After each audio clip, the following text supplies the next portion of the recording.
pledge allegiance to the flag of the United States of America and to the republic for which it stands, one nation, under God, indivisible, with liberty and justice for all. We'll begin the meeting with a moment of silence.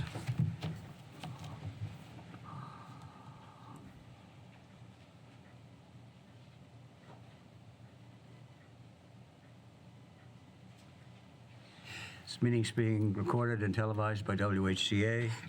I'd like a motion to approve bill and payroll warrants. So moved. Second. Any discussion? All those in favor? Aye.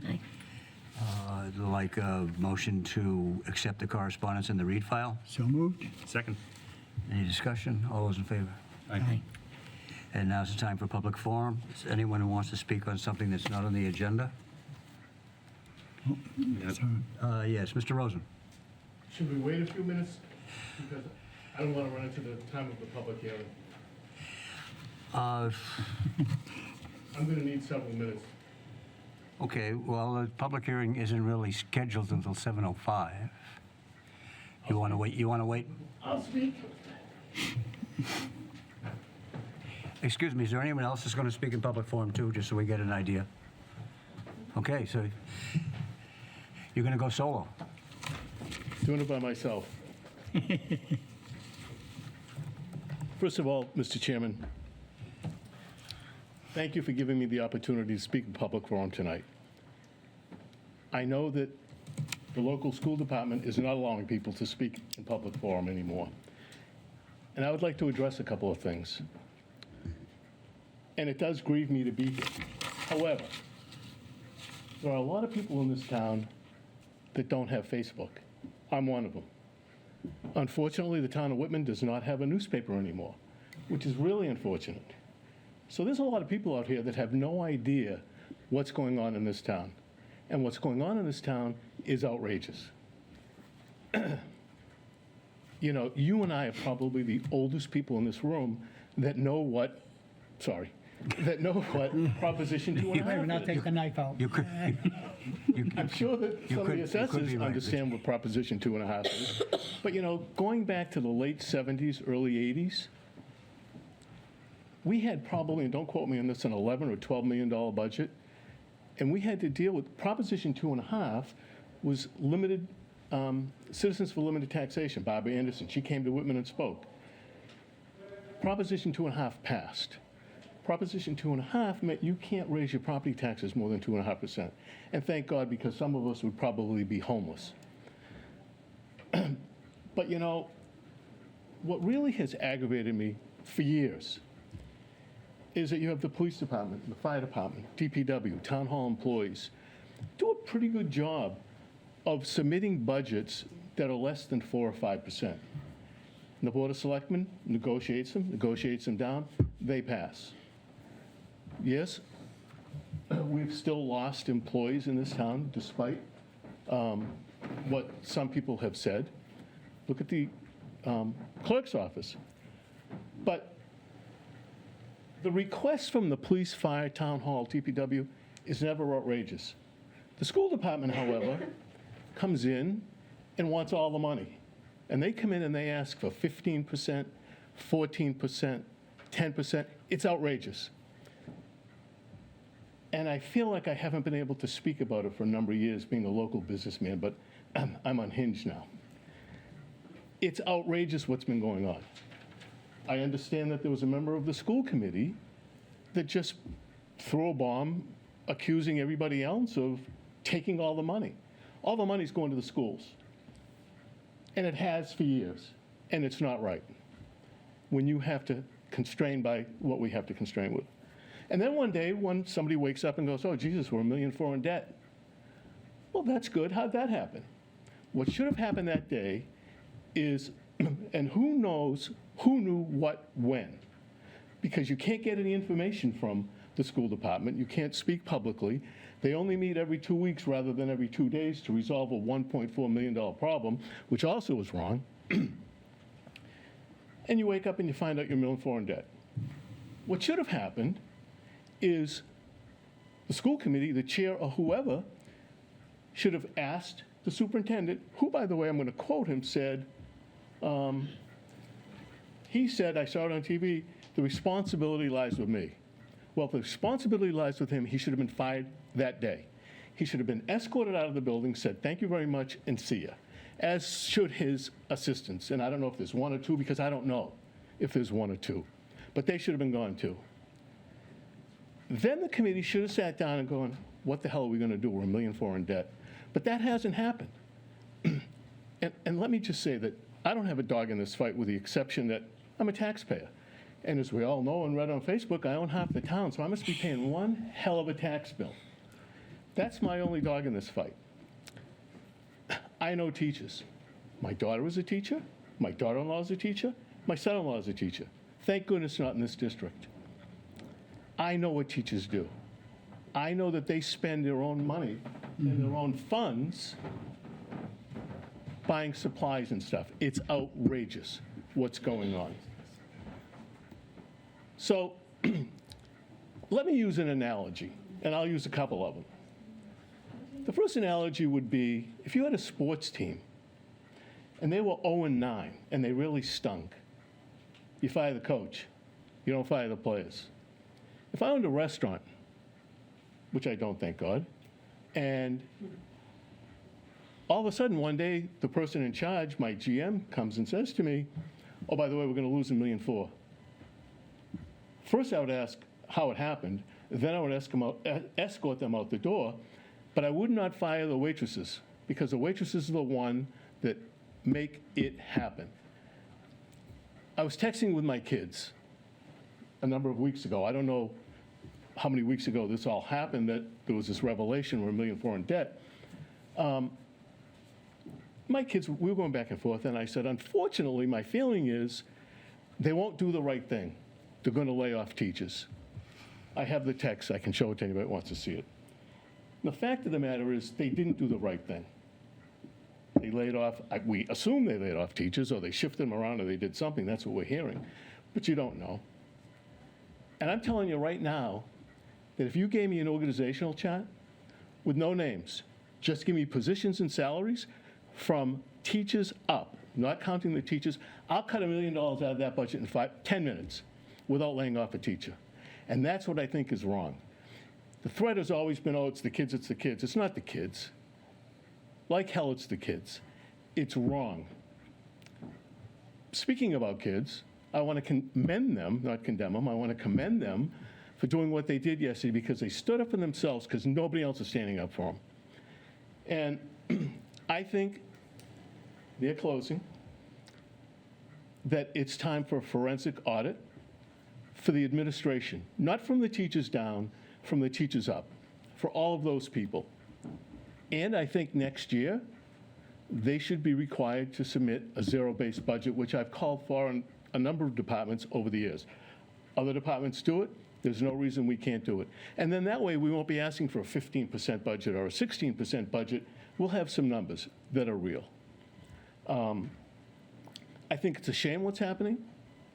And I think that they need to clean their house, because I will be the first one in line to say, we are not going to bail them out of this problem. They need to bail out themselves, and they can do it.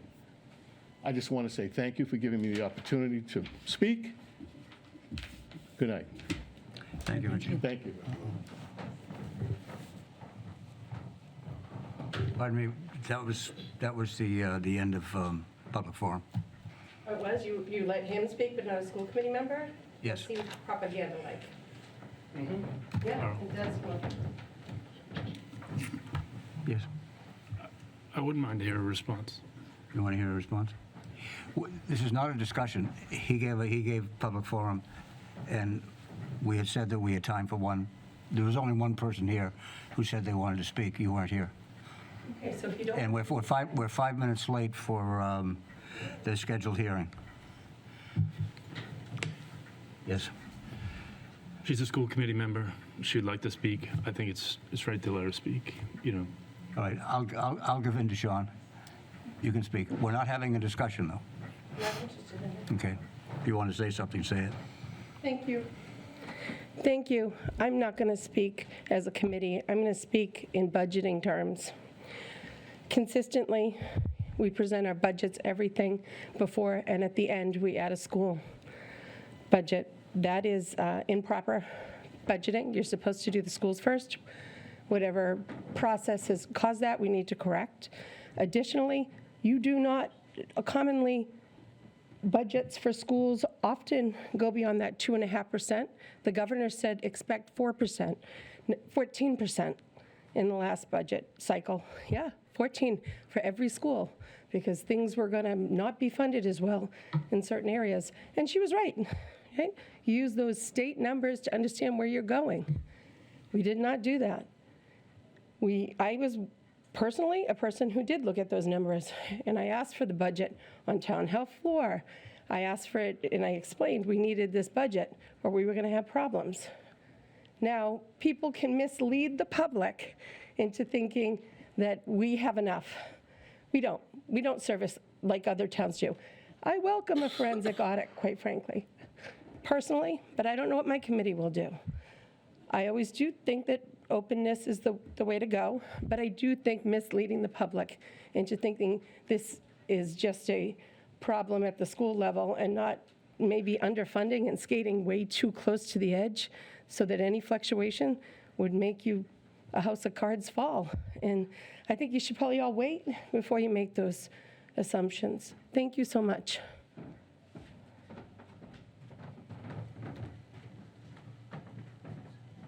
Is there anyone else who would like to speak in open forum? Okay. Approval of meeting minutes, open session July 8th, 2025. Is there a motion? So moved. Is there a second? Second. All those in favor? Aye. Aye. Open session August 19th, 2025. So moved. Second. All those in favor? Aye. All abstain. Open session September Ninth. 9th, 2025. So All those in moved. favor? Second. Aye. I'll second. All those in favor? I'll abstain. Scheduled hearings. We're a little bit late. The public hearing for the purpose of determining a residential factor to be applied in calculating the percentages of the tax levy to be borne by each class of real estate and personal property for FY 2026.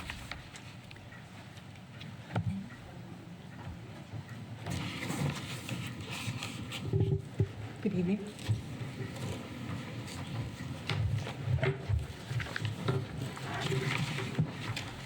I'd like to introduce myself first. My name is Deborah Krupchak. I was formerly the assessor for the town of Rockland for 13 years. Tonight, I was appointed by the Board of Assessors as the interim principal assessor. I started on Thursday trying to weave my way through the paperwork that I had to in order to get our values approved by the Department of Revenue. So we managed to, at the 11th hour tonight, to get this afternoon for that to happen. So, and the Board of Assessors met just before this meeting to give their recommendations to you. So, as you know, because you've probably all done it before, the purpose of this public meeting is to allocate the percentage of the tax levy to be borne by each class of property for fiscal year 2026. A uniform rate with a factor of 1 means the town of Whitman will maintain a single tax rate rather than to split the tax rate, which would shift the burden between the residential and commercial, industrial, personal property classes. The Select Board will also vote on the small commercial exemption and the residential exemption. So this evening, the Board of Assessors has voted the following recommendations. A residential factor of 1 to be adopted for fiscal year 2026, a no on the small commercial exemption, and a no on the residential exemption. So at some point before the end of the meeting, we'll need votes on all three of those. So if you want to, I saw you already looking through the packet. Sorry for the last minute. I know you see that the residential is approximately 90%, and the commercial, industrial, personal property valuation is a little less than 10%. So we're still in the situation here in Whitman where you really don't have enough of a commercial, industrial, personal property base to think about. I mean, I know it sounds good in theory to split, everybody wants to split the rate, but you'd have to really be a hardship to just have a small gain for the residential taxpayer. You'd really have to hit the commercial taxpayer with the big whammy.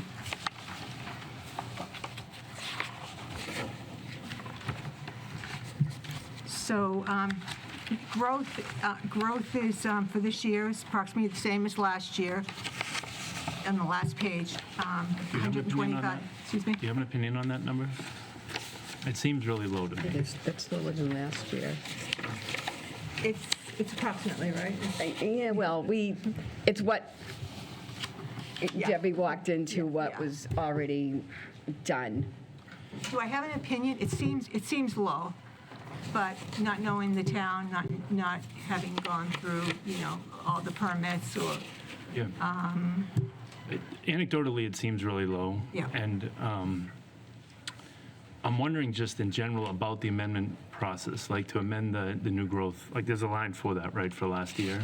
all right, Is that a so complicated I, process? so I, when I was speaking to the DOR this afternoon, I said to him, well, if we do a review, an audit of the building permits and the spreadsheets, and at some point do a big dig into it, Yeah. really, can we do some amended growth next year? And he said, yes, that's a possibility.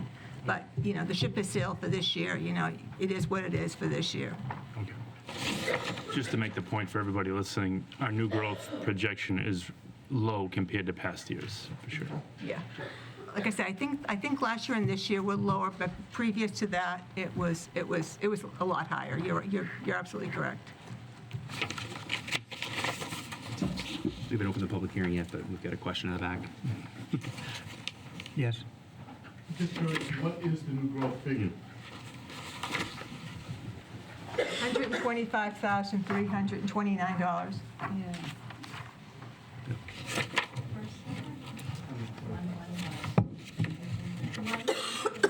$125,000. That's not much. Difficult situation. This last year was 160-ish. Yeah, Yeah. so hopefully, Could I? So I did a look back with the accountant back to 2015, I believe. And every year from 2015 until '24, our new growth has been at least what the revenue has been for building permits. Excuse me, just the last 2 years have the amounts come in for new growth under. And already this year, after 4 months of building permits, we are at 68% of revenue compared to the entire year last year. I am so sorry. So to me, the new growth figures that we have seen the past 2 years don't seem right. And I've been concerned about it because we've always gotten at least equal to the revenue that has come in for building permits. So maybe, next year I really want somebody to well, we're going to dig in. keep an eye on the whole. Yeah, I think your new assessor will have, I'm going to be part-time, so I'm going to be doing what I can do to keep the office running. And, there's already a lot of, issues on my plate, so to speak. But I think, I agree with Mary Beth that there needs to be a deep dive, a good review of the situation.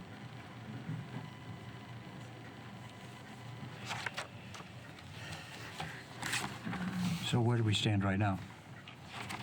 So where we stand right now is the estimated levy for fiscal '26 is going to be within $1,000 of the maximum allowable levy. So you're going to have a excess levy capacity of $988. And if you choose to go with the uniform tax rate, you're going to go from 1312 to 1329. And your average single-family home is going to go from $495,737 to $516,263. And the average tax bill is going up approximately $357 from $65,0407 to $68,6114. I think that's Do you need a motion? so. If you would like to motion on the residential factor, and if you'd like to continue with the residential factor of 1. I'll make that motion that we stay with the residential factor of 1. I can't, we've always done that. We're very low business rates in town, and I don't want to increase more burden to them and chase them out of town. Oh, yeah, definitely not. Right, so, I mean, if we had 1,000, 2,000 businesses, that's one thing, but we don't. You know, so we've always done a factor of 1, and I feel that that's the way we should be always going. Is there a second? I'll second, and then just note that it is a public hearing.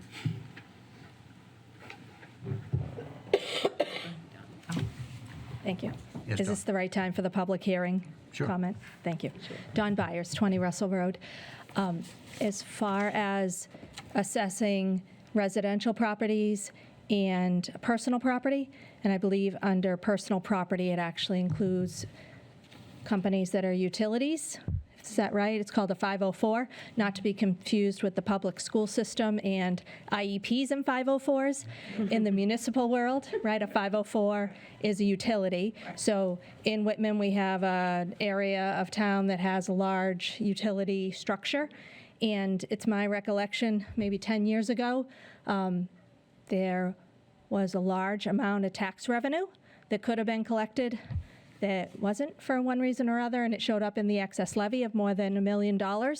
Would have been wonderful to have some of that as one-time tax revenue. Not sure, I'm not an assessor, but I do read some DOR reports, so I see that. So my question here is if someone could speak on how we're assessing 504s maybe this year. Is there revenue to be had there?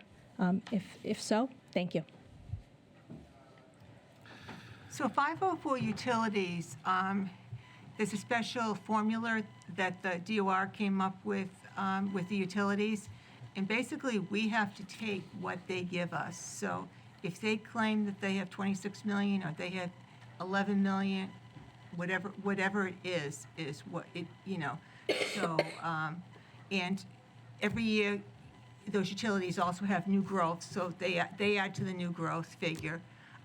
Some years more than others. But yeah, I reviewed the 504s this year with the DOR, and they're accurate. So we are capturing all the 504 personal property revenue that we can get. Anything else? I would just note that, out of curiosity, I did look up Plymouth County, and there are currently 6 towns in Plymouth County that split the tax rate. Brockton, Carver, Hanover, Middleborough, and West Bridgewater. So all with substantially more commercial and personal property development than Whitman has. So I guess it'd be interesting. Every assessor has their own opinion. To our interim principal assessor, do you have an opinion on what percent CIP is the time to start considering splitting the rate? I would think between 20 and 25%. And we were, in Rockland, we were just maybe on the, crux of thinking about it. And we always said that, when, what's the latest variation of Southfield, or what's Yes. it Oh, called? yeah. What's it called now? I don't know. Union Point. Union Point. When, How many names if it's we, had? if we could capture all of the commercial that was going to come, I'm still waiting for it to come, in Rockland and in Union Point, then we'd be able to maybe, get to that, earmark that we were able to split the tax rate. But it's very difficult, because once you split it, it's hard. It's hard to go back. It's hard to go back, yeah. Okay, it's been a motion and seconded, ready to vote. All those in favor of the one? Factor one? And I would make a motion on agreeing with the no recommendation on the exemptions, although you said small commercial and residential. Usually we vote open space as well. Is that a required? No on the small commercial exemption. The small commercial exemption is basically, it's almost like a split rate between the exempt classes. And it sounds good in theory to give a small commercial exemption, but it doesn't get passed on to the little person.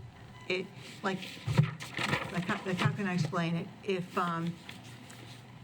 If you meet the requirements to get the small commercial exemption, you don't necessarily.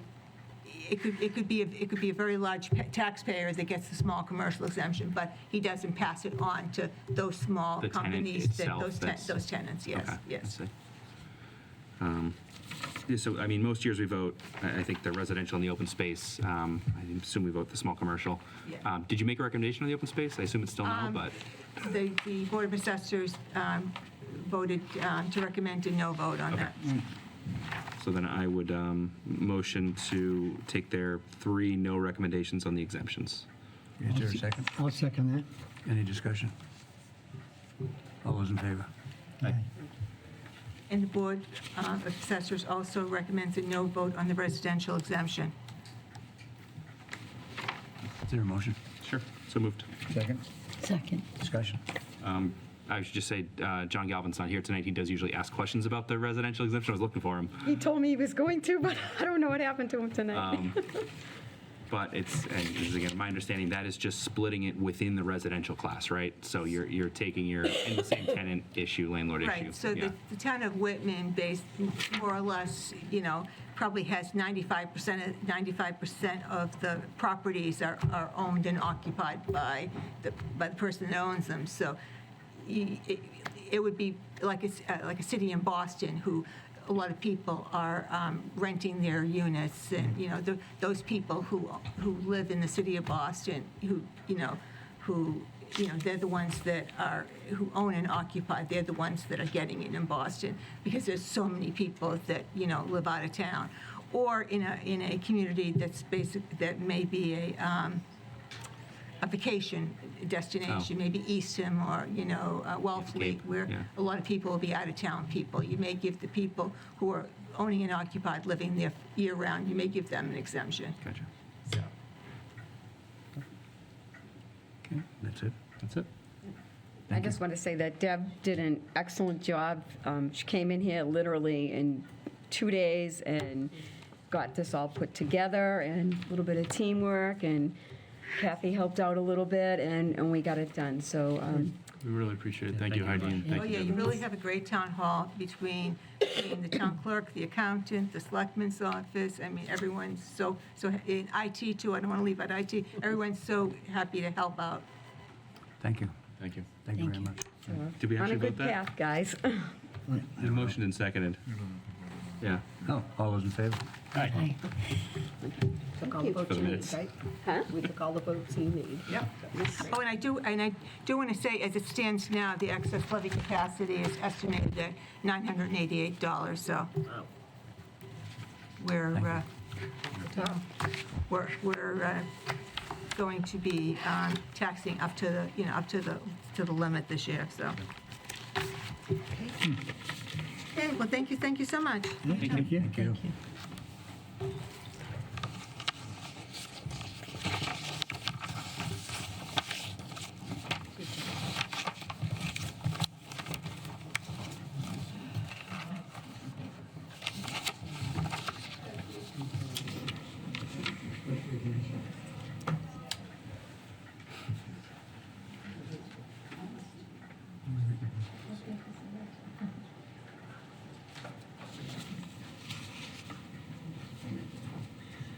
Chairman's report.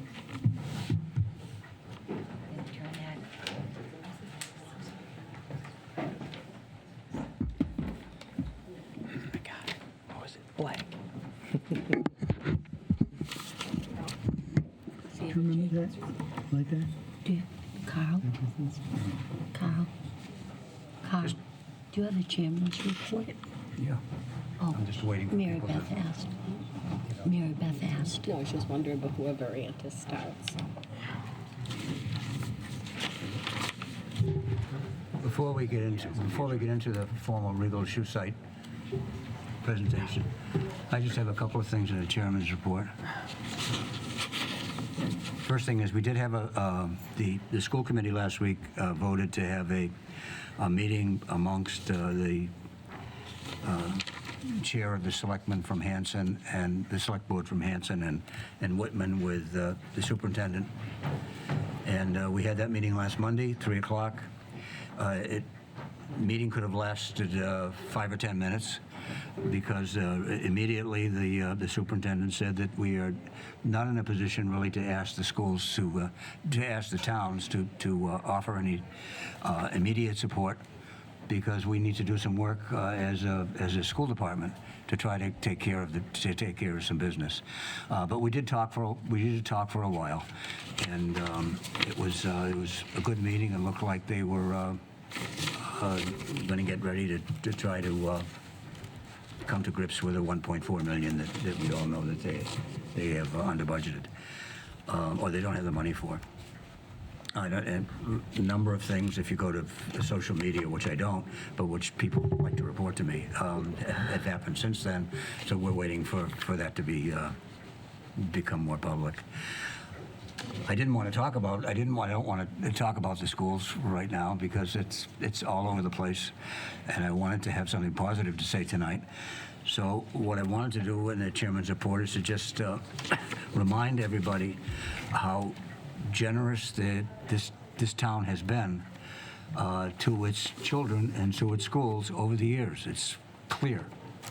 I have a couple of memories in my mind, anecdotal memories. The first one is of Chief Travers, and not Chief Travers, who was a fireman, but Chief Travers, who was a policeman. Yeah.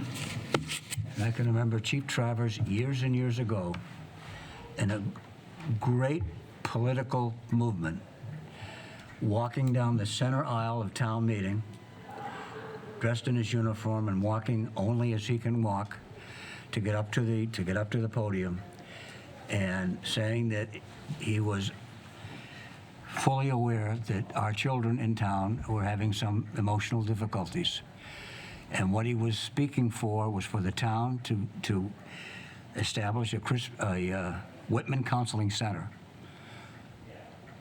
a center that would offer support to children who are in emotional distress, and to spend some money on it, some town money on it. And the town, we opened a Whitman Counseling Center at that time. Eventually, it was taken over by BAMSI. But that was a supportive service for children in danger that was funded by the town because of the heroic work and walk down the center of the aisle by Chief Travers. I'll never forget what that looked like. I also remember in my mind is a town meeting that we had outside only a few years ago, at the ball field at Whitman Hanson High School, when it looked like we were going to, well, no, it didn't look like. The statutory method was going to be, we had finally realized, the towns, because of a memo that went out in 2007, to all the school districts in the Commonwealth, because not very many of them were using the statutory method that had been enacted in 1993. And it was going to mean that Hanson would have to pay more of its share to the district than it had in the past, and which was right to do, but it put Hanson in a pickle that particular year. And despite the recommendations of our finance committee, and I think probably the finance committee in Hanson, the Hanson was going to have a hard time that year. And Whitman voted to help them do that by using some of its stabilization funds to get across that hump, to get across that. Whitman did that. That was a big moment. It was a big moment. We're not, as Sean could easily tell you, we're not in a position any longer to be that free with some of our stabilization money, even though sometimes the motive is there, because times are tough for everybody. But there's just a couple of, I have always felt that when the crunch came, Whitman supported its children. It's enough for that.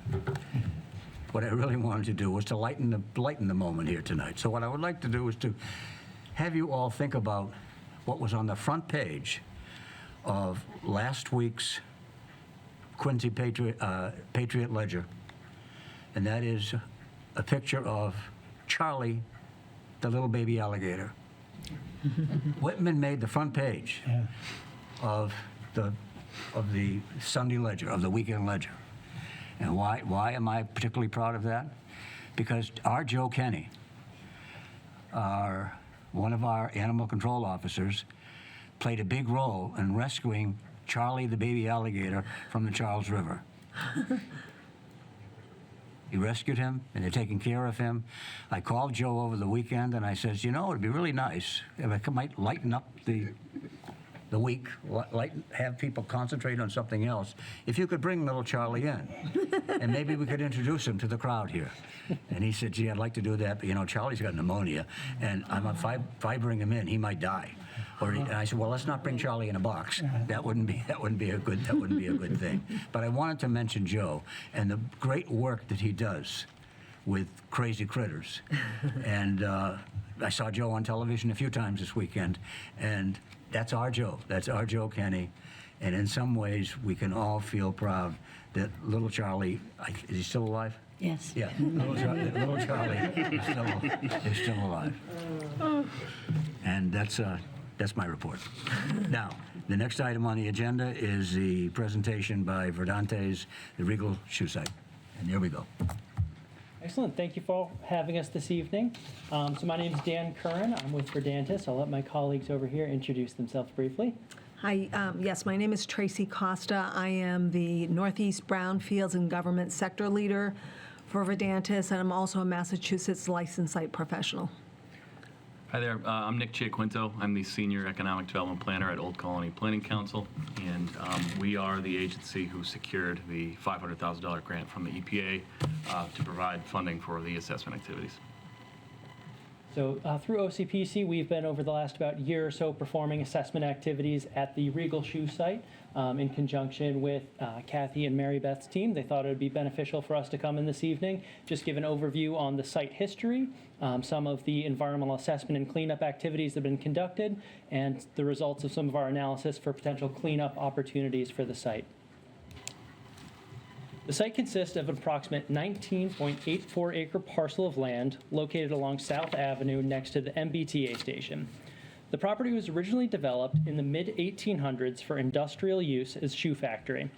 The factories were occupied by several companies until the early 1960s, including the Reed and Clausen Company in the mid-1800s, Smith and Stoughton in the late 1800s until early 1900s, and the Regal Shoe Company in the early to mid-1900s. The shoe factory operation ceased in the early 1960s, and the site was leased to various commercial businesses until approximately 1973, when the site was vacated and the buildings demolished.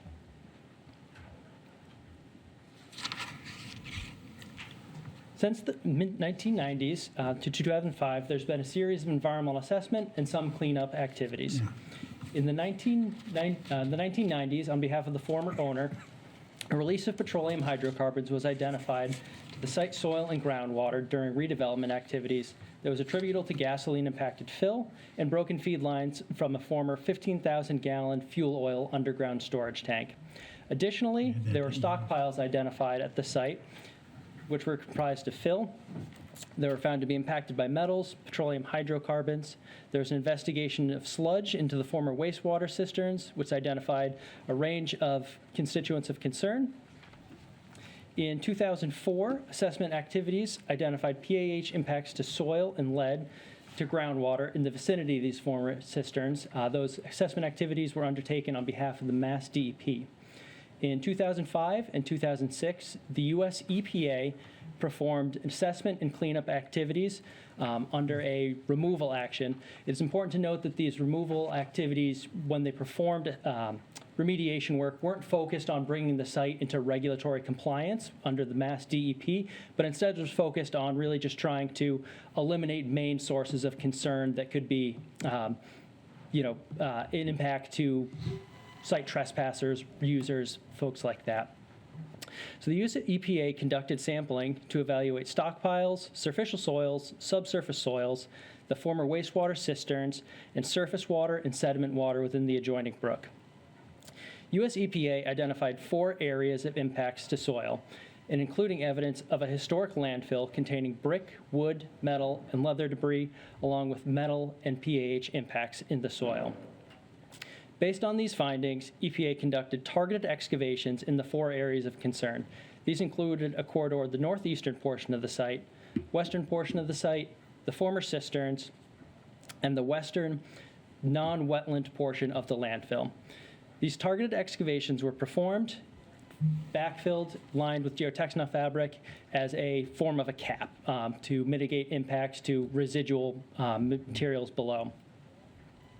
In 2016 and 2017, the town was awarded a Mass Development Assessment Grant. Soil and groundwater assessment identified metal and PAH impacts, again, within the landfill area. And then lastly, in 2024, 2025, Verdantis, on behalf of OCPC, conducted Phase 1 and Phase 2 environmental site activities. Our focus was strategic and to understand potential town risks for potential property acquisition, to evaluate cleanup costs, and to support next steps for potential future reuse. Again, there's a lot going on with this slide on the right. Don't need to focus totally on it. But to recap on these environmental conditions, based on the recent assessment activities and historic assessment and cleanup activities, there's evidence of impacts in several areas of concern at the site. These include the former underground storage tank area, that's this northern portion of the site, up there along South Avenue, where elevated concentrations of petroleum hydrocarbons were detected in a localized area in the vicinity of a former tank.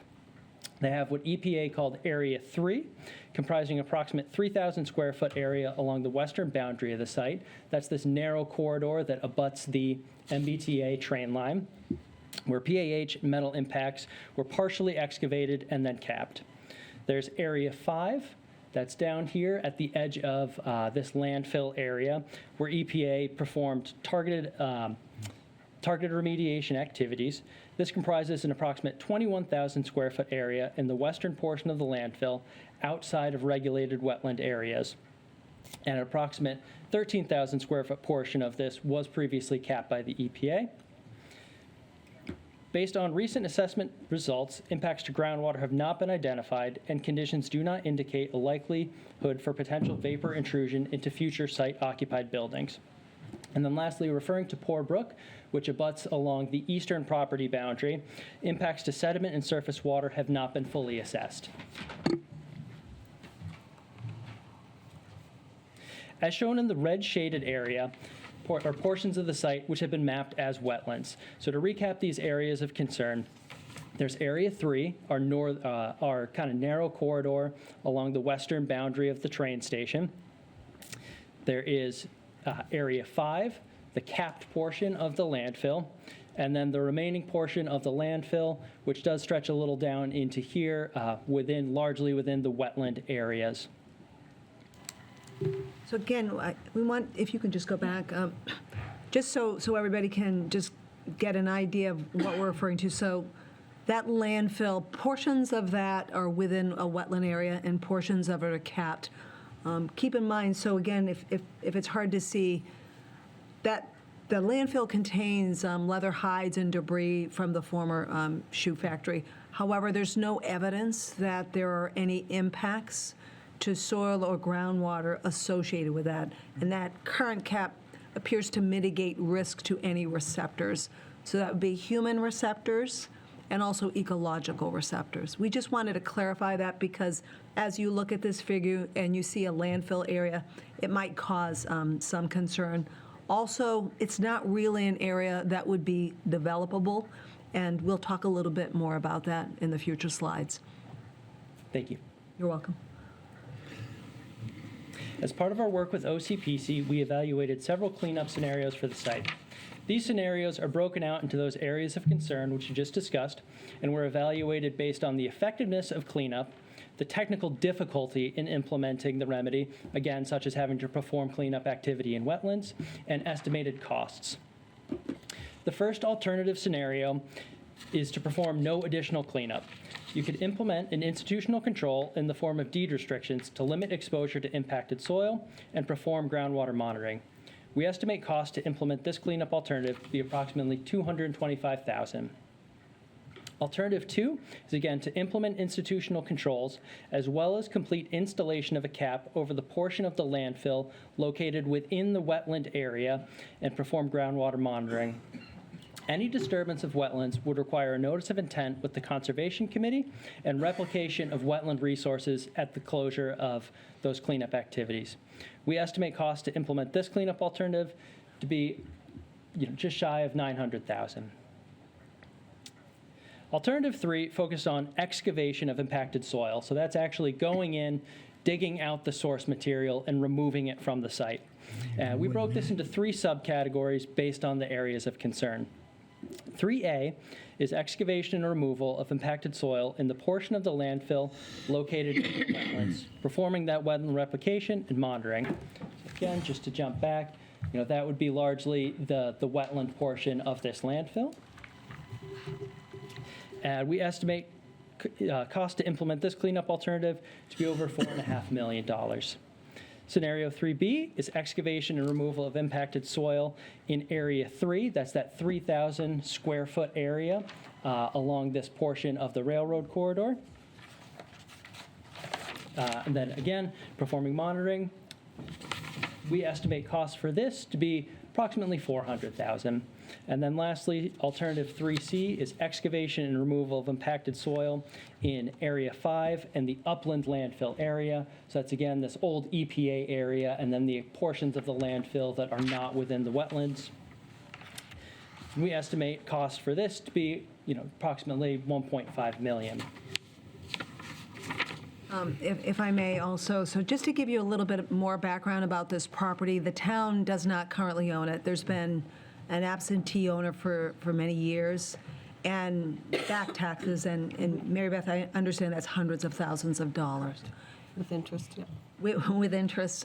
We worked really closely with the town. The town was able to actually find that property owner and allowed us, and was able to get an access agreement to allow us to perform the activities. Do keep in mind, as we look at these various costs, we start to think what's feasible, what's infeasible. So, and then also, if the town were to acquire the property as a tax taking, what type of funding, what type of cleanup funding would be available?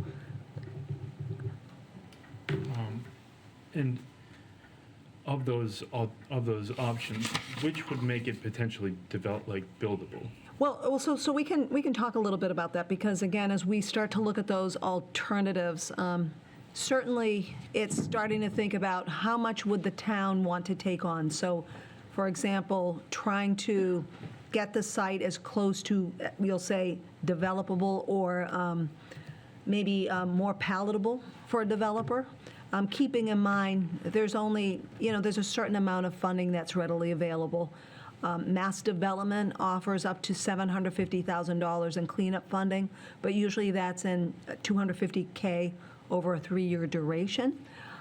There's also EPA brownfields cleanup funding too. It's very competitive though, because it's national funding. So what we wanted to do is, if you can go back to those costs, we wanted to start to look at those costs again that would be more readily available. Usually mass development funding is more readily available under Community One Stop for Growth. So if you look at alternative 1, that would be certainly just to get that site back into compliance. That would be within that 250. As you look at that alternative 3B, it's a little over that 250. So certainly the assumption is in terms of just feasibility, it would be too expensive for a municipality or even a developer to consider alternative 3A. That would be excavating out the entirety of the landfill. Usually in a case like this, because it's infeasible from a cost perspective, it would be the obligation under that, we talked about that deed restriction or activity and use limitation. We would build in obligations and requirements for a future property owner to mitigate risk to not only the owner, but to the town, to just, to assume that, for example, that cap would be maintained on the landfill, and, for example, monitoring of groundwater in the vicinity of the landfill to really monitor any potential releases that could occur to the wetlands and/or nearby surface water body. Just wanted you to just sort of understand what that means in terms of looking at these alternatives. And anything really over $1 million is just not going to be considered feasible at this time. So, can I have a follow-up question? Yeah, no, absolutely. If you go back to that just for a second. Sure. So if we're thinking just to have somebody develop part of the land, but keep like the landfill as is, you know, or not as is, but do some of the mitigation that you talked about, Well- which of those is relevant? Well, then I guess that's almost like a two-part answer, right? And we've had these conversations with OCPC. If you can go back to if you could go back one more. If you look at if you could bring up the map, the prior one before that, the slide before the wetland delineation on, perfect. If you look at this map and you look at the entirety of the property, you start to think, okay, the town acquires it as a tax taking, holds on to it for a year or two, gets enough funding to get the site into compliance, and perhaps does some limited cleanup, such as the soil excavation. You then can put the property out to bid, or even prior to that, is start to talk to interested developers. I mean, obviously, and Nick will talk a little bit more about that, the tantalizing part is that it's right next to the commuter rail, and it could be a great mixed-use project. Now, you start to think of, does the town want to keep any of that property? You've got to think about, if you decide to carve out or subdivide this property and, for example, take that landfill and hold on to it, you now have to then accept the risk associated with a landfill for years and years. And not only that, it's maintaining the cap, there's the obligation of that, and the ongoing groundwater sampling. So that's a choice you have to make but how will that impact potential redevelopment? I think those are the conversations and the discussions moving forward. But I think we can all acknowledge that this site has been just there for undeveloped for quite a long time. You now have homeless populations on the site. We've pointed that out too in this figure. But I think it's just I think we all concur it's a really exciting property and opportunity to move forward, especially with the proximity to the commuter rail and making it such a walkable community and area in the community. Just if you go back to those options, Sure. which of those options would make it able to be developed? Really, I mean, all of them. So alternative one would not. What's the least option, I guess? So alternative one is you see you're not doing any additional remedial action, but you're implementing this deed restriction, this activity and use limitation that will now build in those obligations and requirements for a future owner in terms of if any soil needs to be managed off-site, it would be with an LSP. In terms of also restrictions on that landfill, because if a developer were to come in, it would be trying to restrict any exposure to children. You wouldn't want children playing in the landfill area, so that might be some fencing or what have you. So all of those restrictions and obligations would be built into that. So what we're suggesting, I mean, certainly the most feasible options would be that alternative one where you're getting the site into regulatory compliance and implementing these, what we refer to that activity and use limitation, which is an institutional control, and some limited groundwater monitoring. And where alternative 3B is all of that, but also with some limited excavation along that western strip of the property. I have a question. Ladies first. Thank you. Do you want to go to the next slide? Maybe we can see the. I know on your slide, it doesn't show it, but I'm sure you're aware of it. But what about the river, or maybe they call it a brook when it goes down there? Is any of... That's it right along. That is. Oh, on this different, that's the, from coming from Hobart's and coming down along? So if you're standing in front of the property, that would be to the left. So the bottom of this property is the commuter rail. Yes. Okay, yes. So you see, so I believe, if you look at that. Body Magic. Yeah, if you look at that top corner, I believe there might be an automotive facility there. Yeah, out of body Right. magic. Okay. That's also not exactly the one I was speaking of, but I appreciate you pointing that out. There's one that comes through Hobart's Pond and then comes down the waterfall and then goes underneath the road, right almost beside the railroad tracks. Because that is a flowing body of water, are there any more precautions that we should take instead of just grabbing the cheapest solution? Would any of that be affected? I don't think so. I mean, there's no evidence of impacts to what we call surface water, and what you're referring to almost sounds like that might be culverted. So And I'm meaning when they start to develop. exactly. Yeah. So certainly part of that activity and use limitation would also take into consideration, again, any excavation, off-site management of any soils. It would also take into consideration the future use, but also if any water, so I think there's a shallow groundwater table. That's correct, very Okay. shallow at this site, just a few feet. Okay, so if any water would need to be pumped out, which we call dewatering, that would also need to be managed properly. So all those proper construction and environmental precautions would be taken, and that language would be part of that activity and use limitation. But beyond that, there are also other regulatory documents that would be submitted to Mass DEP to get the site back into compliance. So just because it isn't on the maps, it's included in your thoughts and your procedures going forward? Yeah, so really, again, surprisingly in a good way, there's really no evidence of groundwater impacts. That's correct. So that's a good thing. Very. That's a very good thing. And Especially that area. yeah, and do keep in mind, there's been a lot of work conducted to date. So Yes. again, it's removal actions by EPA and prior activities. And again, the other good surprising thing is we did collect samples from the landfill, not as contaminated as one would expect. But again, the fact that there is a cap and there would be an obligation for an additional cap, I would also assume, just to continually mitigate exposure, especially if it's a residential development. I appreciate it. Thank you. You're welcome. I have a question. You said it took a while, but you were able to find the owner of the land? The town was, actually. The town was able to track down Okay. the owner. It's an absentee owner. Does he have any claim to that land? They own it. They own it, but they own it, but there are back taxes. So they're, It must be thousands, hundreds of thousands is. Yes. in back taxes.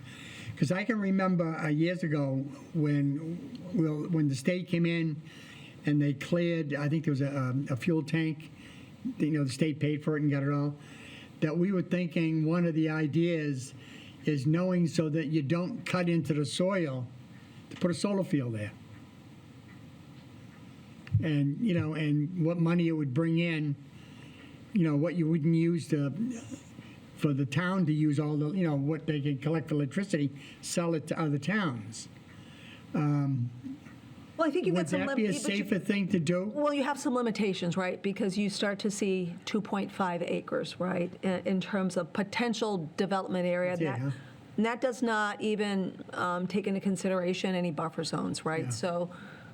So in terms of, solar, weather, and it's really going to be obviously up to the town what you envision as your reuse or revitalization for this entire area. I know in prior conversations with the town and also OCPC, the thought was to consider a mixed use And I don't know if you want. Yeah, I can talk a little bit about that. Talk a little bit about that, too. So to answer your question, pursuing alternative 1 and alternative 3B would open up the area you have in blue. So you got about 2.5 acres of redevelopment space. So area 3 behind the existing building is the area you'd want to clean up. And if you're able to do that, you'd get about 2.5 acres of space for probably a great mixed-use style development.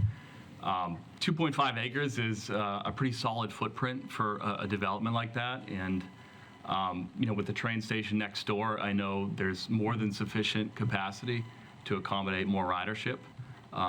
So with the size of the footprint, the amount of ridership that, the more residents that would be capable of filling that lot next to the train station, I think it would be pretty appealing to developers. And I could just actually add on to that. So this does fall within our MBTA community zone and our proposed 40R. So we're coming at it from a couple of angles where this would be an attractive parcel for some sort of development. I'd also add too that the remediation under 3B, what was that? It was 392,000. It's a couple years of grants. It's certainly it's an accomplishable feat. To come up with funding like that, it's maybe a couple years of applying to brownfields program, maybe site readiness, some other programs. So it's certainly, if the town decides to pursue acquisition, this is a totally realistic project. And with all the talk tonight about new growth, this would be an attractive site for development for sure. Mr. Chair? Yes. I ask a question? Nick, we were talking about the property on Main Street in Hanson that was mixed use. Yes. And just so that we can compare, what was the acreage of that? I believe it was 1.2. And this would be? This is 2.5 acres. So, the property that I'm talking about? It might be a little, maybe The one closer next to to the cranberry 1.5. factory? Along there? In Hanson, right Yeah. on Main Street on the right? 999 Main, I believe. So yeah, the mixed-use style project we would envision there is something that would be much similar to that, correct? Okay, that's great, thank I you. believe that project had 47 or 48 units, somewhere around there. And the owner wouldn't have any claim on it if we'd forgive him for his back taxes? We'd have to follow through with foreclosure. And so when I was the treasurer years back, we got it to the point where we were going to take it into foreclosure. And our attorney, tax title attorney, said, hold, stop right there. You really need to think about this and bring in an environmental attorney because you don't want to assume, the cleanup if you foreclose on the property. Right, So we exactly. stopped, That's and what I that's was where we thinking. are still. We have not foreclosed. We would have to foreclose first and take ownership. When you do a tax taking, you're afforded Chapter 21E liability relief. So anything you do on the site is voluntary unless you cause, contribute, or exacerbate a condition of contamination, or there's a condition of what we refer to as imminent hazard. So the state really does offer these opportunities to really acquire these properties as a tax taking and really move them forward.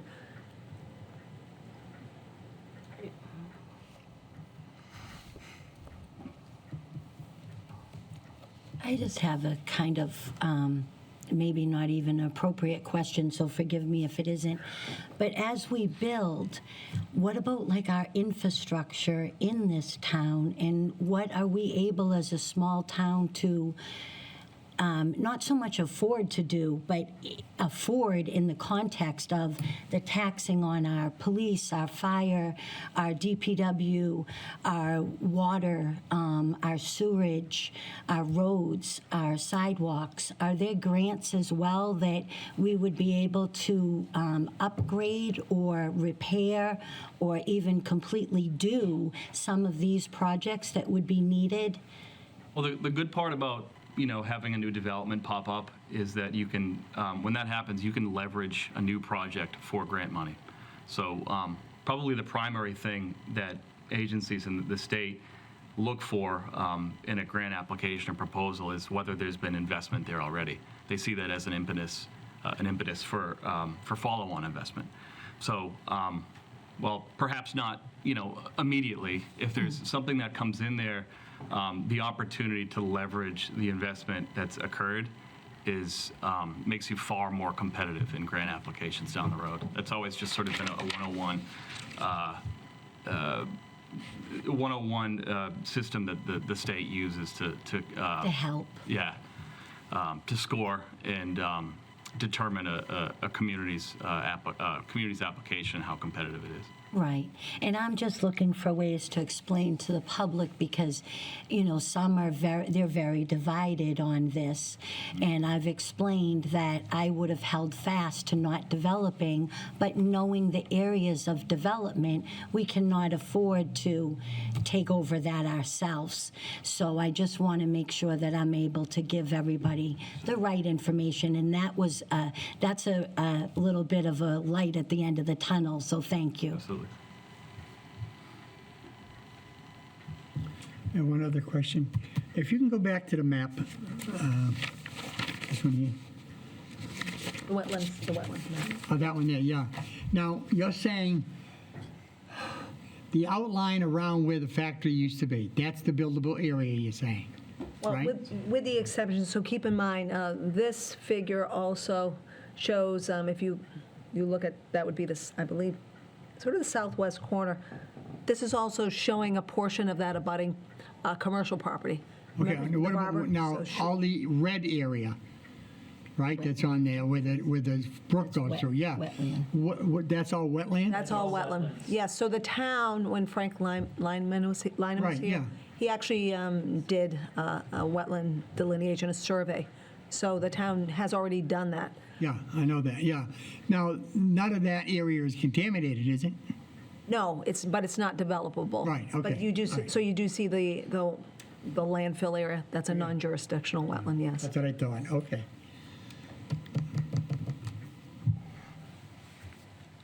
Excellent. That's all we had. Thank you for your time. I believe thank you you have very our much. contact information in the slide deck. If you have any follow-up questions, please don't hesitate to reach out. Awesome. Thank you. Thank you so much.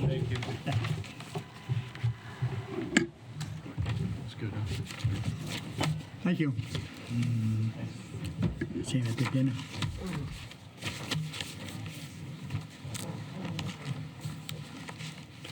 Next item on the agenda is to act to appoint Joyce Anise, excuse me, as registrar for the period December 1, 2025 to April 1st, 2027, in order to fill an existing vacancy on the Board of Registrars. I'll make that motion. Second. Any discussion? All those in favor? Aye.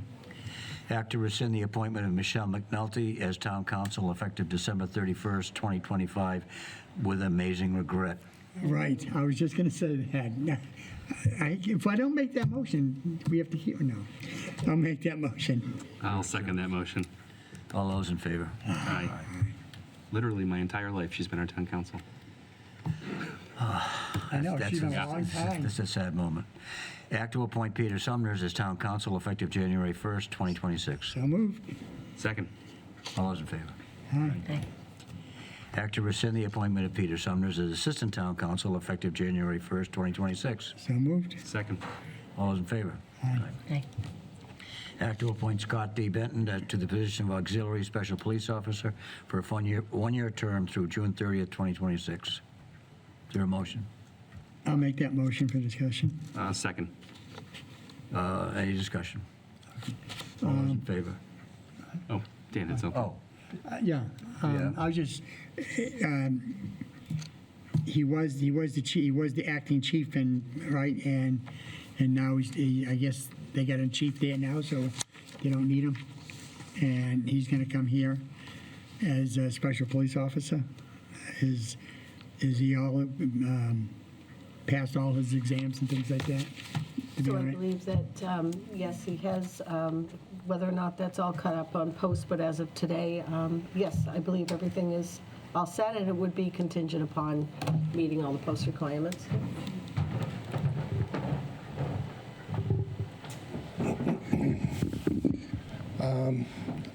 I don't think you need to know, or you have any questions on who Scott Benton is or was. He was the chief here. Yeah. He retired. He stepped away for a time. He was interim chief in another jurisdiction. He also did some prosecuting. He's done some other things in between, and he's come back and asked. I've asked on occasion. I asked him when he was retiring if he wanted to come on and be a special officer, and he's gone through all of his in-service. There was a certain situation which we've addressed, that between ACADIS, which is the MPTC's training portal, and the Post Commission, they don't always talk to each other, so it's a clerical error on whether he was post-certified or not, and that's been rectified as of earlier today, as it was with some of our own officers. Deputy Chief Bombardier got another email saying he was deficient in one area, which he was not, and we've since corrected that. So it wasn't just retired Chief Benton, it affected a certain number of people, and we've corrected that. I have one question. And this is really for clarification because of seeing us on TV, every news station about the schools.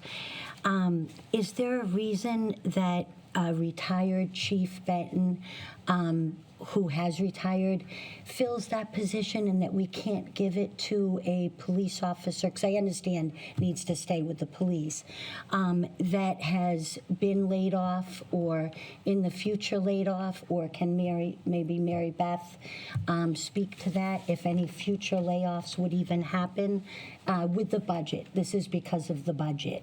And back a few months back, well, more than that now, with the town meeting, we had 3 examples of what the budget would be.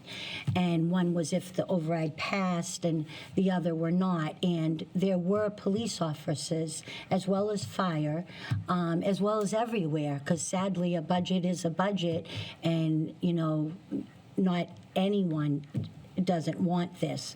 But these cuts were going to be made. And then I realized that you had said, I had heard, I didn't see it, but I was told that you restructured things so no one would have to be laid off. Or at least that was what was reiterated to me in a 02382 or one of those posts. I didn't see it, so I just needed clarification if that was the case, because well, we have a lot of teachers that have been laid off, but not just that. We've had staff, and those future predictions cut deeper. So I just wondered if you could answer that, and I apologize if you don't even know the answer. Oh, no, I can give you the answer. So full-time officers are part of the budget. Part-time officers, retired officers, they don't have work unless work is available. Right. So they wouldn't be filling in for shifts necessarily. Yeah. That would be full-time officers and some of the officers who have completed the Bridge Academy, and we call those our auxiliary officers. The other retired officers are special officers, and they're only going to do road jobs, and those are paid outside, so it doesn't affect the budget whatsoever. They're not paid from our budget. It's from another budget. So it wouldn't even be able then to provide our workers, I guess you'd call them, teachers or a clerk or anybody. It wouldn't provide them with that opportunity because it comes from an outside source and doesn't actually cost the town if it's an outside source. Correct. It's paid from, an outside detail is paid by an outside company. If Comes out of your National Grid comes gas in, we bills. bill National Grid. We actually Yeah. put, Those third parties actually bring us in money. But Correct. what about detail just for the town? Do we pay that, the $70 an hour, whatever it is these we days? would, but those are offered to full-time officers first. I see. That kind of answered my question right there then. Okay, Any more questions? If we don't. right. All those in favor? Aye. Thank you. Thanks, Chief. Call for a civil service chief's test. So moved. Second. Okay, Chief. I just want to, I've gotten text and phone calls and everything. What are you doing? I just think it's. You leaving? No, not right now. I think it's prudent we do it for the other ranks, that we keep an active list, that if something was to happen, or there was unforeseen circumstances or something that allows the department to move forward, we use it with lieutenants, captains, and the deputy. I'll be calling for, well, I'll take care of the deputy test. I think we have 6 months left on that. The goal of this is just to keep an active list for the positions. All right, Thank you, Chief. Thank you. All those in favor? Aye. Set the meeting schedule. Suggestions? 2nd and 16th of December? 2nd and 16th? When I can't be here, the 2nd I will not be here. I have Old Colony Planning Council dinner to go to. And just on the 16th, the MOU with the fire department requires us to set a special town meeting by the 15th. The 15th. So as long as we set a date on the 2nd, we can keep the 16th, but maybe just keep that out there. Okay, 2nd and 16th? Should we just take the 15th? Do the 2nd and 15th? Keep a Monday, do a Monday night meeting just in case. We could do that. It might give an option for the item you addressed at the middle school building committee meeting if we need to add an article to town meeting. Are you okay with a Monday night meeting instead of a Tuesday? Yeah, I am. Yeah. Oh, you would do it on the 15th? 15th? Wait a Oh. second. Not the 1st? The 2nd Oh, and the 15th. 2nd and the 15th? What about on the first, to accommodate Dan? Oh, you want both of them on a Monday? doesn't bother me. The 1st and 15th? It's fine with me. I was just saying, because I'll be in Kingston on that Tuesday. I think the more the merrier, 1st especially. and 15th? 1st and 15th would be Monday Do Monday nights night instead meetings? of Tuesday. I don't understand, but that's fine. Oh, so we have a full board. Right. Apologize to the staff that'll be here after hours. Okay, 1st and 15th. Okay, next item on the agenda is old business. Nothing. Budget update. Budget update. I did actually want to connect on some of the terrible situation with the school. I mean, first of all, it's really heartbreaking what's happening. The stories of kids who are losing counselors that have been really meaningful to them, and new teachers that are having to say goodbye to, they just got their dream job and they're new, and after a couple months they have to say goodbye to their class. It's terrible, and I can't imagine the situation they're going through. It's terrible.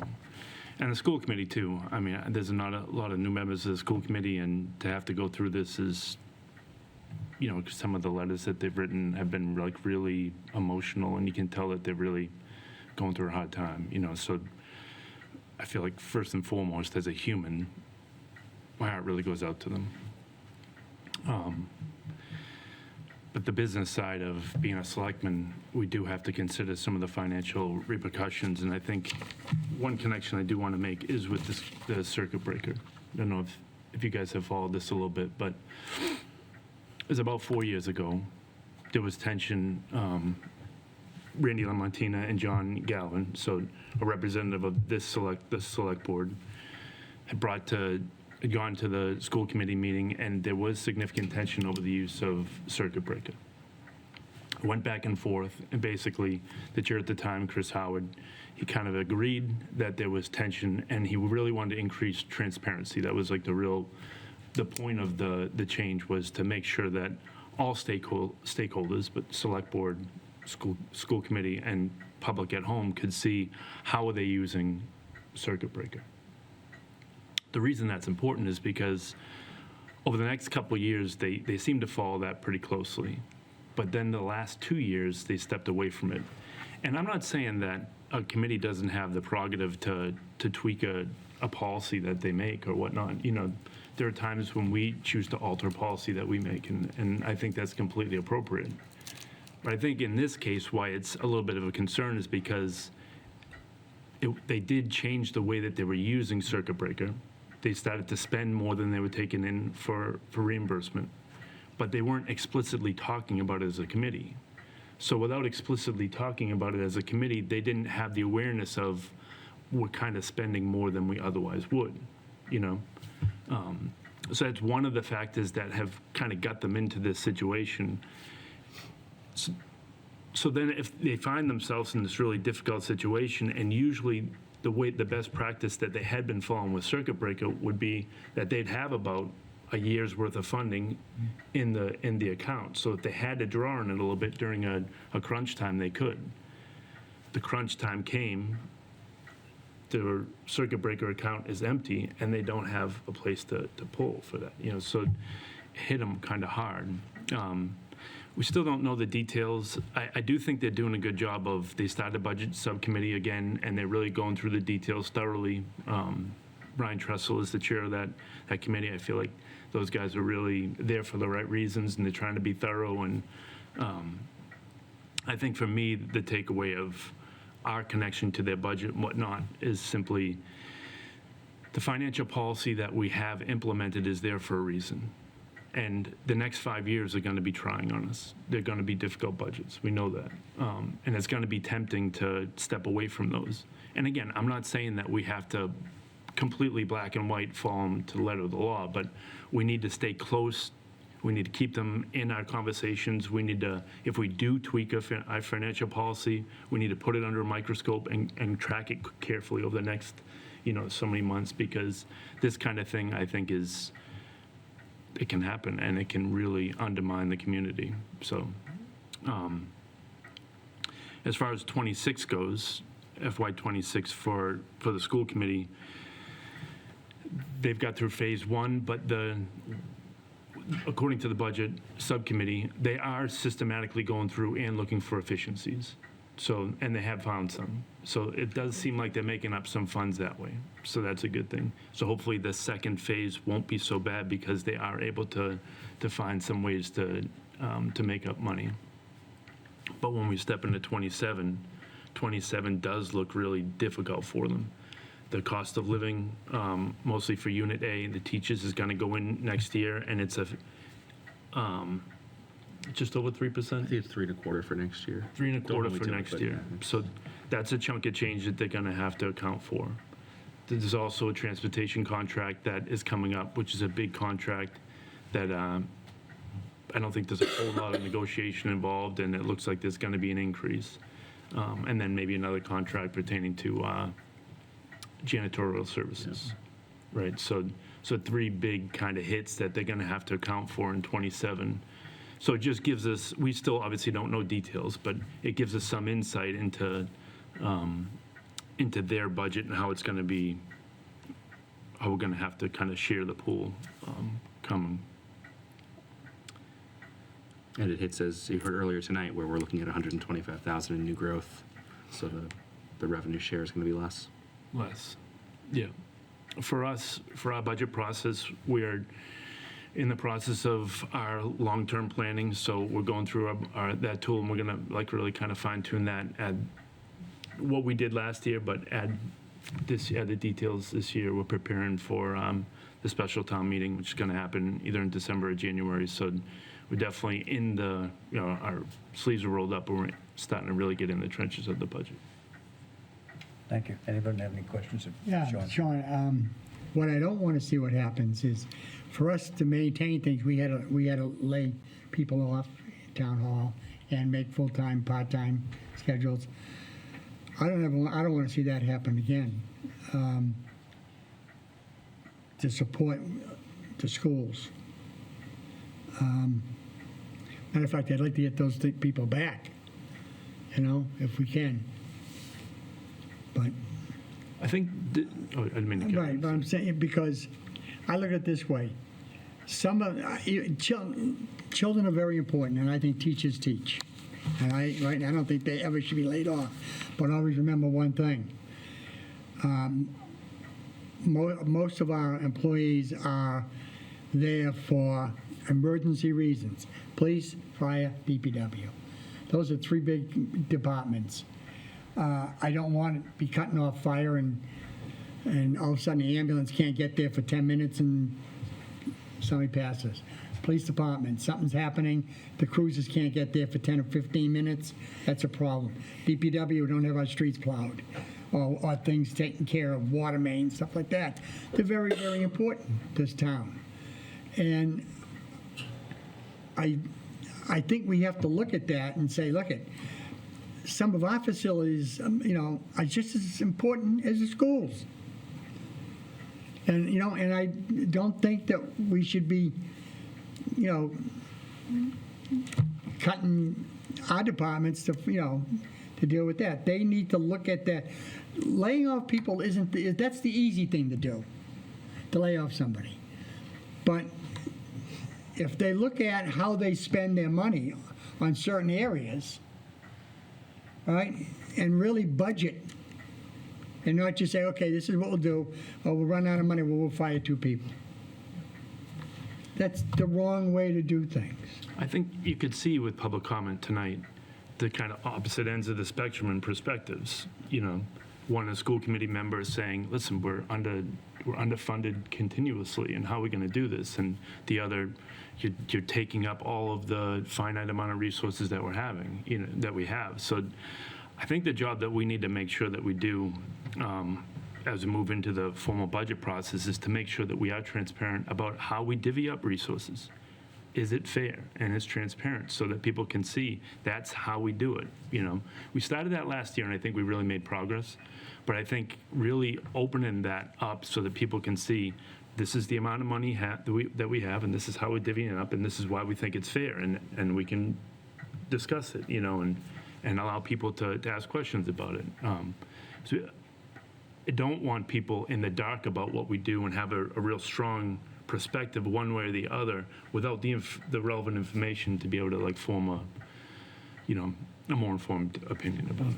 May I say that I agree with both of you, and that in reading all the comments and seeing everything on TV, it's quite disheartening because it kind of brings an awful place that we're at, and actually all towns, and especially maybe even in Massachusetts, that we're at. And it blew it into something more than I wished it had become. Not because the students gathered. I'm always proud of activism and always like to see kids unite and without trouble or anything like that. But I would like for the school committee and the select board, and we're all individuals, so we all choose how we are and interact. But I'd like for the messaging to stop being, if you don't go for the schools, you're against children, because that could not be more wrong. And the divide in the town seemed to be a lot of really understandable feelings, like you said, but they were misled or misunderstood because they don't watch the meetings, they don't come to the meetings, not the children, of course, or the young adults, but not the parents, not the grandparents. And I think transparency is huge, but I would like to get the messaging out of how we run a budget, because we all run our household budgets, and if we ran it to put everything on this burner or the 90% and 80% that is over and over quoted by some people on these meetings, we can't fund fire, police, DPW, and there are a lot of needs to make the town run. And so I really hope that the messaging can get out better. And I was very disappointed that people still don't even know where the money is and feel that people have stolen it. And I am honestly here to say I've never felt that way. I feel the money didn't exist because they made a budget, and I can't say for sure, but when you make a budget thinking we'll get an override, or thinking there'll be COVID money, or thinking we may get more assistance from the federal or state government, and we don't, well, it's like me saying I want to buy $1 million house and I have a $500,000 budget and suddenly I can't do it. So, and I'm sorry to everyone that was affected. But I hope our town stays strong. Like Kyle says, we've always supported people, but we also have to take in consideration financial constraints. Okay. Next on the agenda, Town Administrator's Report. Okay, thank you. So, I feel terrible about what's going on. Just, it's awful for this town, for everybody involved. As this has been unfolding, I have just been focusing on almost the other shoe that I feel is about to drop, which is the Whitman Middle School project.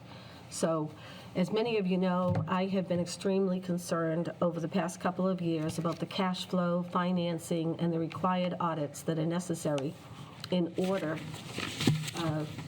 for the Whitman Middle School project to move forward and continue to seek funding, to either borrow short-term in the form of a ban, a bond anticipation note, or borrow long-term in the form of a bond for the project.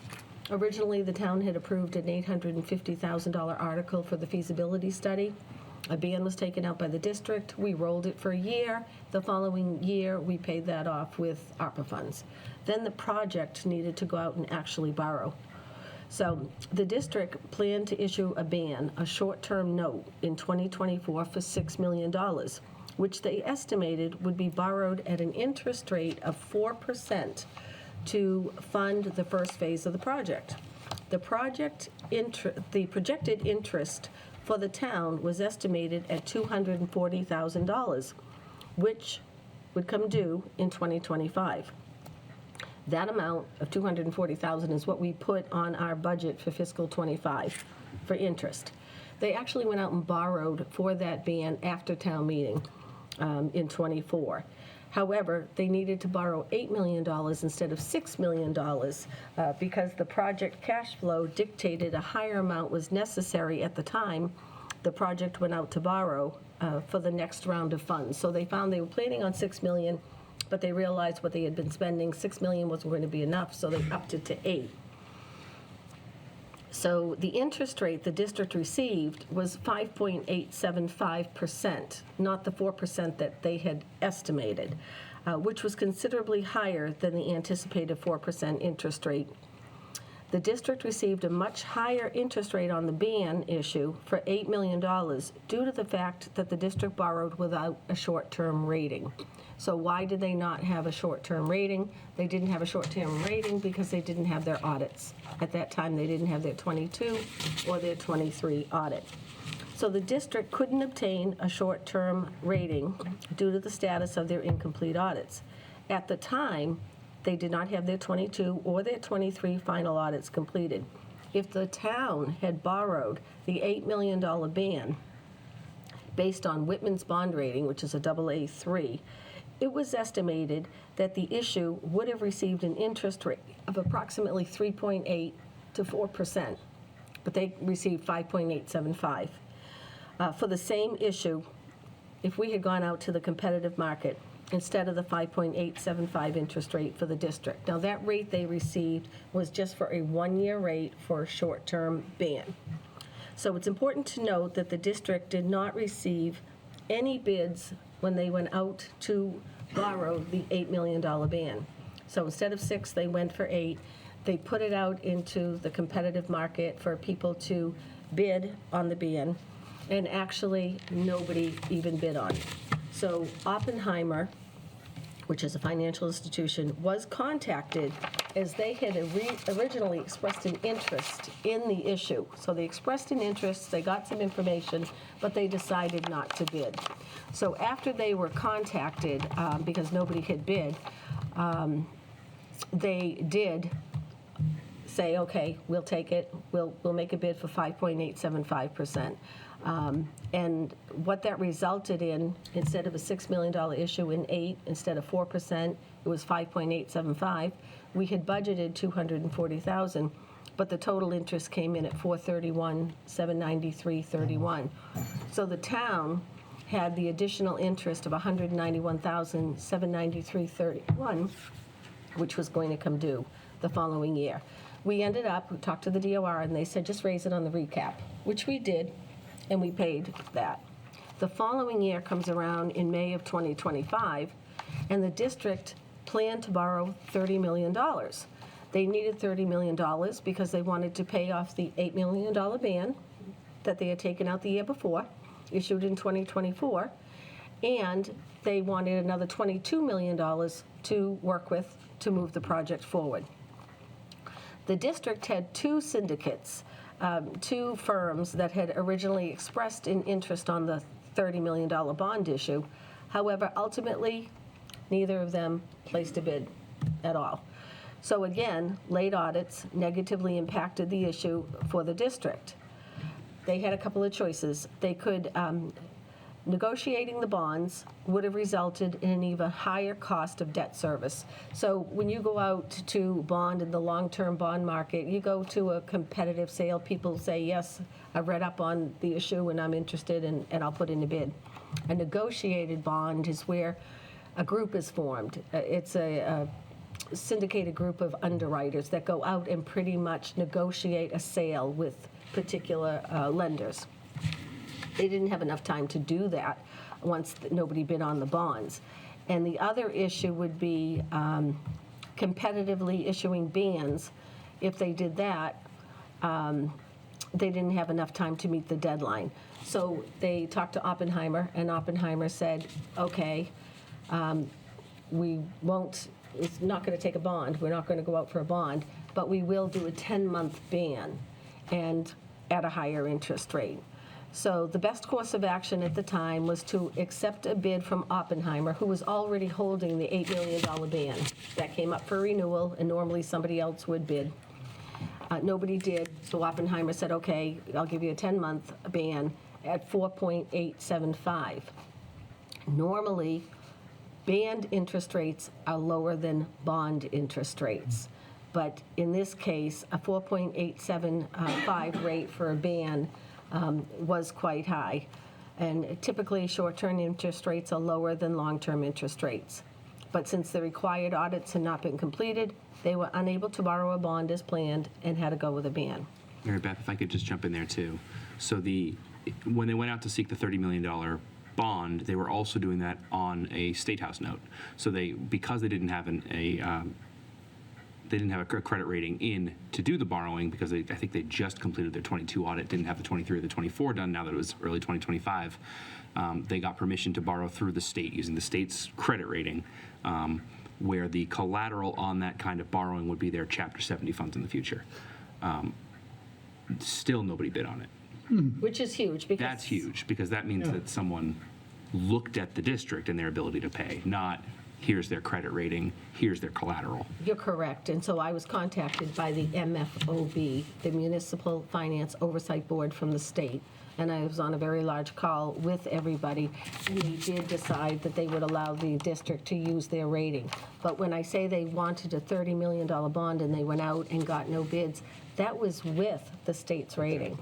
So I asked the question today at the meeting, has the district received their final 23 audit? They need now a final 23 audit and a final 24 audit. So they have not received the signed-off final 23 audit. They're meeting with Jennifer Cook from CLA on Friday, and they anticipate that they'll get that signed 23 audit. They have told me for the 24 audit that the district has submitted all the documents that CLA requested. CLA will not start the 24 audit at all until they sign this 23 letter and button that up.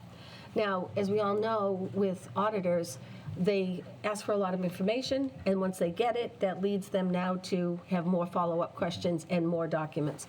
And I was talking to Jeff and Beth today, the 22 audit took 1 year.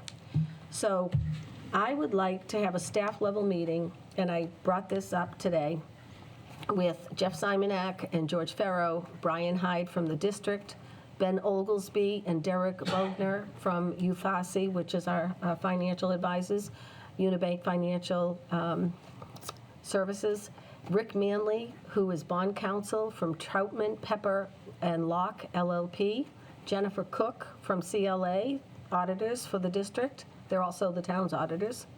Deborah O'Brien, the temporary treasurer collector, and Jen Argenti, the town accountant. And today they said to include John Stanbrook, because John Stanbrook handled all the information, getting all the documents to CLA. So I want to have a meeting with that group and just be very real. I see right now they have 2 months to start and complete their 24 audit.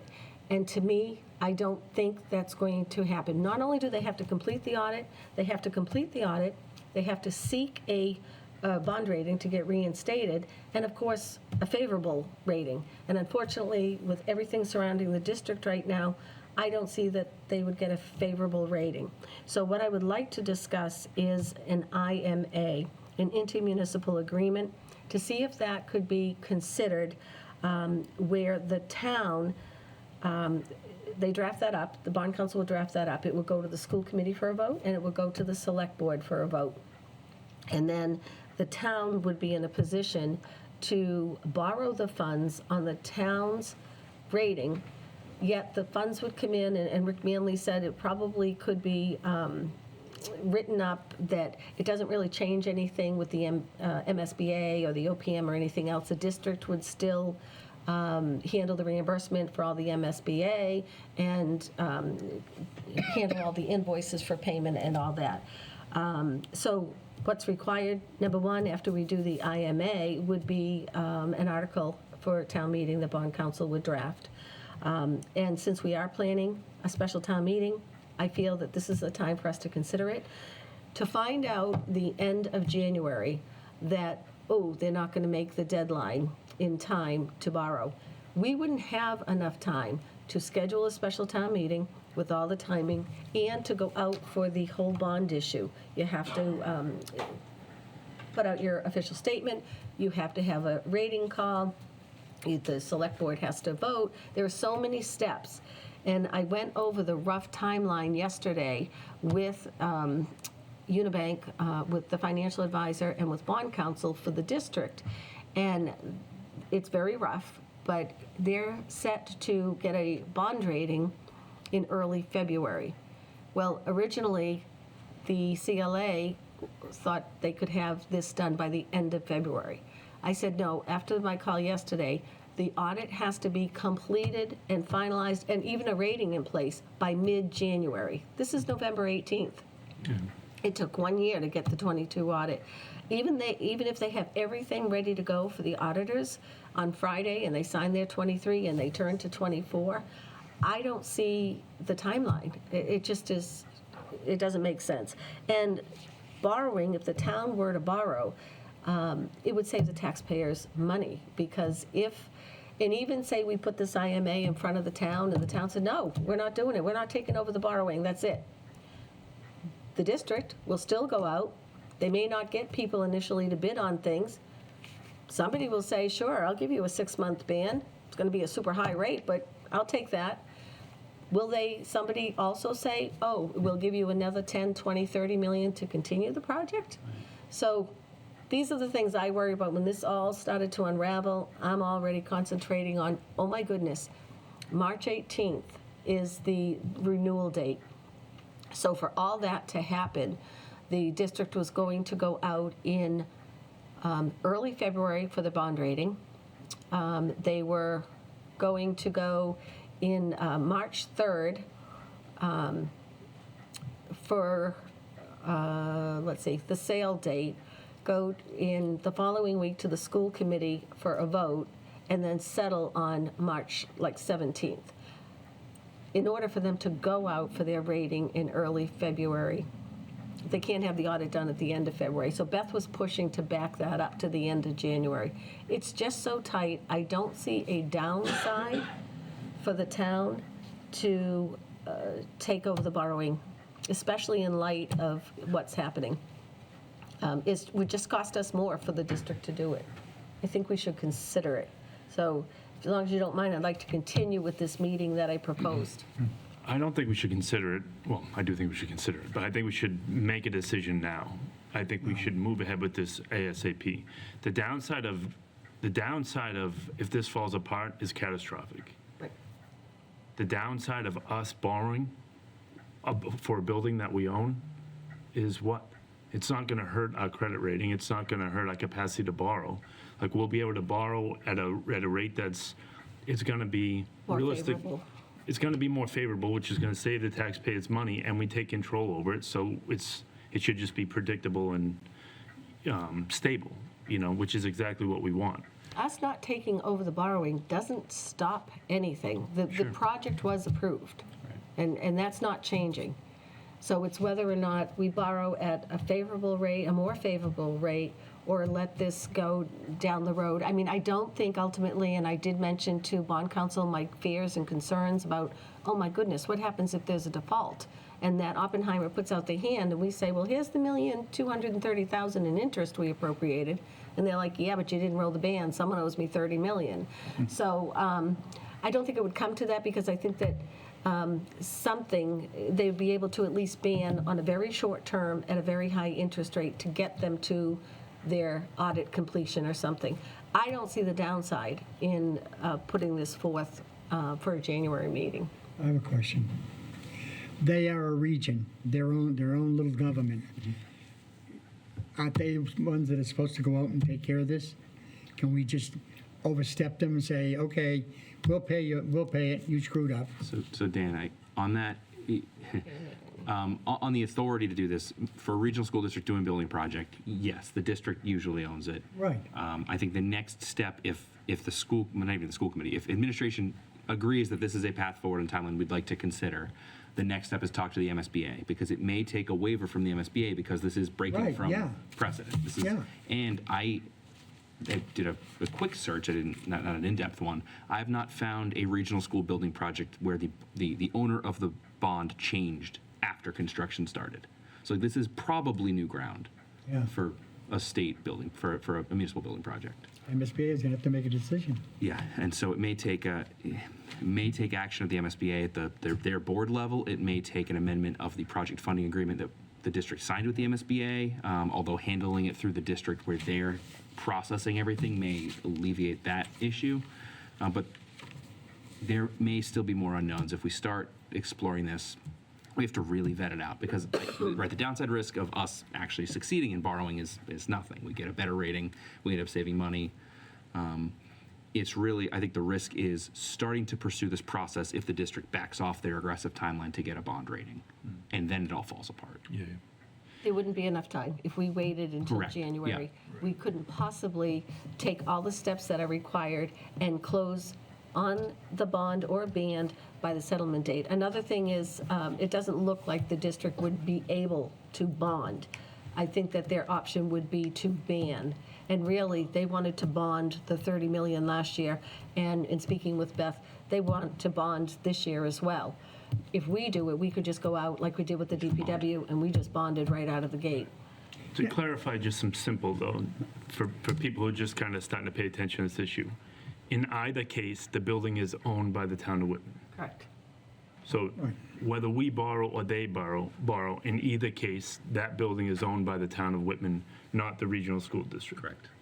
It's just the regional school district is overseeing the construction of and will borrow, which I don't completely understand why they would borrow for us than just to pay it for them when it's our building. That it's almost more confusing to explain it that way. It's a regional school district quirk, where most of them would be South Shore Tech owning the building. Yeah.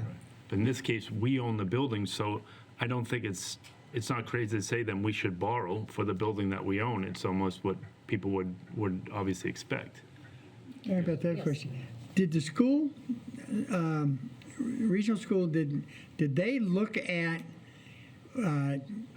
what their bond rating, if they could actually borrow the money before they even went out and go with the new middle school for the town hall to vote on? I really believe that if town meeting knew what possibly may happen with them not getting a bond rating because of the lack of having the audits done, they might have said, well, let's wait until you get a better bond rating and then we'll vote for a new school. I think it would have been turned down or something, but I don't know why they hid that. Well, and I'm not saying that they hid it, but I was unaware of the audits not being completed before the project went to the floor. So I learned of that, after going through this process. But I have been worried, I have been concerned about the cash flow. There was a meeting, I said I'm not voting for the bills, we're in the red until you go out and get more money with a ban. So I've been hyper-focused on this, and it was actually in 24, when nobody bid. I reached right out the next day to our FA and said, oh my goodness, that's not a good thing. I also, after 25, I reached out the day after to our contact. He said, Mary Beth, I knew you'd be calling. I called him the morning, I think it was 8:20, after the October meeting when this all came out with the schools. And I said, I just don't see, even if the school gets their rating, it gets their audit complete, that they will get a favorable rating, and I am now really super concerned. So I know that they're focusing on the budget and a huge issue, but I look at this as a big issue, and if we save by borrowing it, we've already signed the note, they're building the school, there's walls and sides, and it's not just a frame. I mean, we're into it here, and I think it's something that we should consider. Yeah, I think I agree with Sean and you. We should. It's got to be a backup plan. We have to have one. We can't worry about it. We couldn't possibly pull it together in January for March. It's not enough time. I think we should move forward with it as if we're going to do it, and we could stop it if we came to a situation where, like, actually, this new information kind of changes course. But if we don't start now, we could maybe not meet the deadline if we had to. So start the process, and in the process, if we find new information that says, hey, it really doesn't make sense, we could end the process. But if we don't start it now, we could undermine our ability to meet the deadline for the borrowing in February. I have a question. Sure. What is not the finance committee, what does our financial advisors say about this to do? He thinks it's very smart. And when I called him, he said, Mary Beth, you're right to have a contingency plan. Is there any way that they could speak at special town meeting? Because the elephant in the room is, what if the voters don't vote for it? I know it's nice to say that the building is up, but there's a large contingency of our residents that did not want that building. Correct. And you are putting, not you, but we're at a great risk of them more knowledgeable of what's going on to show up, because a lot of their complaints and feelings are, and of course they're varied, but that they weren't aware or they didn't realize. So this could backfire as well. And because I want the town to be best, the most transparency possible in this world, maybe our financial consultant could speak, and not to take away from the finance committee, but I think there was a lot lost in translation, I should say. A lot lost in translation, whatever that word is. Translation, thank you. When we spoke, and I tried to address this of voting with your pocketbook, and I asked several people that had either stepped away from the board, left the board, etc., and no one wanted to speak to the public. I was too brand new, it was 2.5 years ago, to research some information. So I had to look at the school board, the school committee, that the project people, and unfortunately, you don't always get all the information. And I would really like our town to have all the information, pros and cons alike, because there's a lot of concern around this. I agree, and I certainly could see if somebody could speak at town meeting. I don't think that would be an issue. Well, I don't know who, Sure. However, if the town voted it down, the option is it goes back to the school, and they'll borrow whichever way they can at whatever rate. It's not going to stop the project by voting no, that the town doesn't take it over. And I completely agree, and that's why I think the most transparency is best. Sean. I think we need more clarification on actually who does own the building. I was under the impression that we do own the building, but they're getting some information that maybe we don't. It could be that we own the land and they own the building, so getting some clarification about who actually owns the building would be better. I probably spoke too quickly, sorry on that. Somebody already, yeah. No, that's good you spoke, because then you got an answer, so we got a road to go down. No, and also, if I may, Mary Beth, I agree with you, whatever can save the taxpayers money, we should go that route. Yes. But it just shows how poorly the systems, the region's working. Okay, we don't have to beat them over the head Well, anymore right now. Yeah, well, somebody should. I think this is left over from the data breach. It's a major reason Yes. why they're struggling with those audits, so to give some context around that. Right? Correct, and that's what I've been told, yes. And I'm not saying that that's not the case at all. It's just, it is what it is, taking so long to get these audits done. I don't see the timeline working. It could, I mean, CLA put people on double time and they get it done. But then even if they got it done, in light of what's going on, would they get a favorable rating? That I worry about. And then would a bank Google Whitman Hanson and decide not to loan them $60 million? They just look on the TV, which was the counterproductive thing of all of Done with this. your I'm report? done. Okay, well, let's get some more clarification on this. Yes? Yeah, okay. Thank you. We need to go into executive session pursuant to Mass General Law, Chapter 30A, Section 21A, Exemption 7, to comply with or act under the authority of any general or special law or federal grant and aid requirements. So moved. Second. Yes. Yes. Yes. Yes. And we'll come back in open session only to adjourn.